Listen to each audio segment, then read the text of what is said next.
Ja. Cheer. Wenn ich mir merkt, so spuck ich Bunky nach. MCs sind blind vor Arroganz, als hätten sie Schleifen mit 3 schwarzen Punkten drauf. Ich druck's nach unten, trotzdem Mucken saus, sie pumpt mir andere Muskeln auf.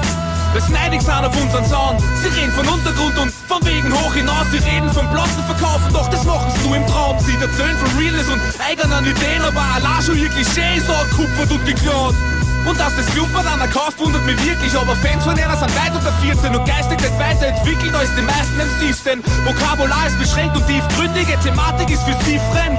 Warum glaubst du, kriegst kein Feedback, ha? Vielleicht liegt's dran, dass es Street-Rap macht und das schon ausstirbt. Denkt's mal drüber nach, warum hab ich das geschafft? Da wird der Answer kopiert und euch einen neuen Shit auftischen.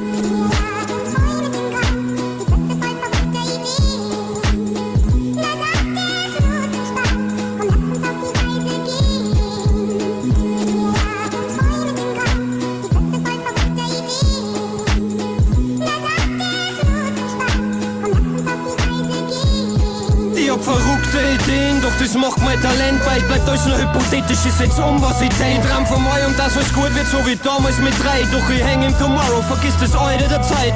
Sie sagen, ich war Psycho und Freak und genau aus dem Grund steh über MCs. Sie sprechen Büder und los fließen, so wie Red oder Knaf. Es kriegsen kein Schießen, doch wenn's nicht trifft, dann wird's allein am Strömungsverhalten, da erkennt man die Richtung, es fließt alle in Abgrund. Und falls von dir von der Blitz kommt, wir sind's fundamental für der Kundenportal. Es hat 2 Minuten und wird's angespritzt von unten mit dem Schlag. Es einfach aus wie ein Kerzen, es verbrennt euch die Finger. Fick nicht mit an, so ein Moss, wir sind die Herrscher der Spinner. Jetzt brennt der Hut für euch Trottel, es wird Feierabend, doch ich hab vor 2 Jahren schon gesagt, was ist